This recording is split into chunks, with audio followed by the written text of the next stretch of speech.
Hi everyone, it's Amanda here. I'm a member of the New Literacies team, and today I want to show you how to get the most out of Gmail. So the school has set you up with your own Gmail account, and no doubt it is quite full of mail all of a sudden.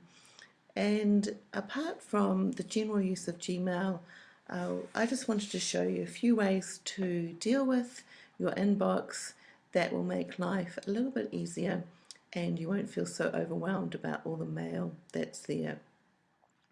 So I'd like to start by showing you these things that I have on my screen, and they are labels. And you can label any mail that comes in. You can just add a label to it. So today I'm going to label some mail just to show you the sorts of things that I do. So this mail that's come in from the head of English who was planning, I can send that to the label library admin. I just need to click on it and move to, and then library admin labels.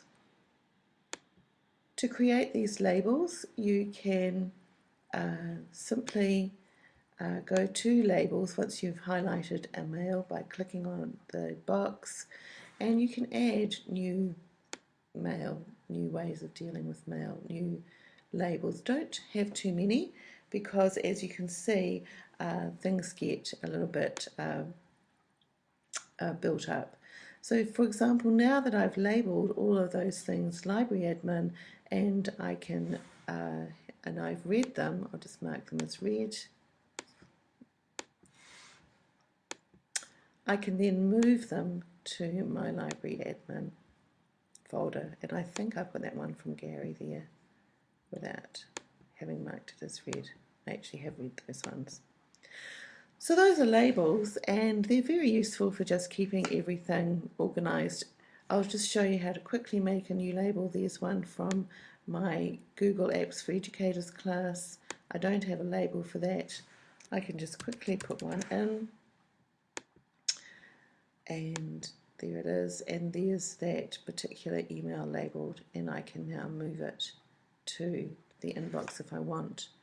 I want to show you another way of dealing with labels though, and that's if I want all the mail that comes in from my GAF course colleagues, I can set up a filter. So here's the filter. You go to more. The filter I'm creating is from people, so there's the email address that it comes from, but you can also have mail that's to certain people be filtered, include certain words. You can decide how you set your filter up. Create a filter with this, and I just want to apply the labels when they come in, and there's my GAF label. It's going to apply to other conversations, of course, because there are other emails I've had from these people. You just create the filter, and anytime I get an email from my GAF course colleagues, it will come into my inbox in here with that label on. So that's really worthwhile to know as well. As you can see, my inbox is separated by important and unread and everything else. And what I did to organise that was I decided I would check out something called priority mail. So if you click, again, these are highlighted, so you can go to settings and go to settings. So anytime you see the cog there, you'll know that that leads you to settings. Go to inbox, and here is the section where you select what you want. At first I had important first, unread first. But I was getting a lot of mail, as you can imagine, and as you will do. So I decided to try this new feature called Priority Inbox. So what it does when you go back to your inbox is the program watches what comes in and out of your mail. And here, because I've had this one highlighted, of course, it's become a priority mail. So it can just go up. So what happens is they follow what you're doing, and they decide by putting these in yellow that they are important emails. This one's now been marked as important, and it will go into the top email box if it's unread. So these two emails are from the primary principal, and when I get emails, I see them as important, and they go in. See, they've got the yellow mark on the arrow there. Joe Lumsden is our deputy principal in the secondary school, and that's always labelled secondary admin when his mail comes in, and it's also important. But this one from this particular seller of Encyclopedia Britannica certainly is not important, so I can just click that and it's got conversation has been marked as not important. So next time I get an email, even though it's unread, it'll go down into the everything else box. So that's quite a helpful and useful thing. The other thing too is if you have read these mail, for example this one from Britannica, and you decide that there's no box you want to put it in, no label, you can actually just archive it, and then if you need to find it again, you can simply put Britannica into your search box and that mail's going to come up. You can just search for it. So that's quite a simple way to deal with mail as well. You can simply put it in the archive box and it will go from there. The last thing I want to show you is the tasks email.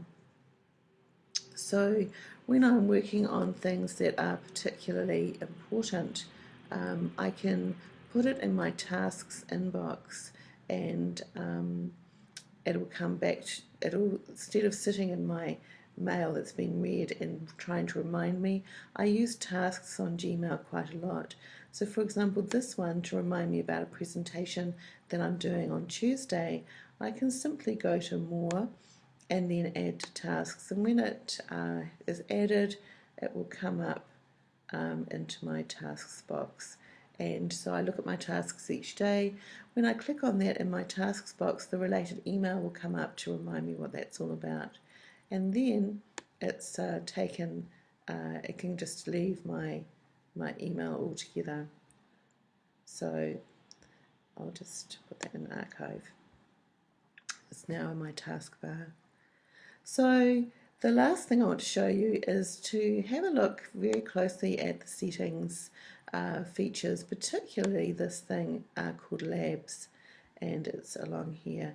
What Labs are the Google gives its employees some time each month to develop new applications, new ideas relating to Google products, and here are some of the ones that they've come up with, and this is one I really like. It's down a little bit further. Unread message icon. This one relates to simply my priority mail, and it'll show me how many emails I've got in my inbox with my other internet tabs on, so that's quite useful too. Have a look at those and just see what else you can find. Also, I've put some links to some other interesting articles and tips and tricks for using Gmail that might be helpful to you. And of course, any member of the New Literacies team is very happy to work with you to help get your inbox under control. I try and keep mine at 0, but as you can see, things have been filling up a little bit. But now that I have completed this tutorial, I can now go back to having my inbox at 0, which for me is a great relief. Thanks for listening, and I hope that's been helpful. Bye.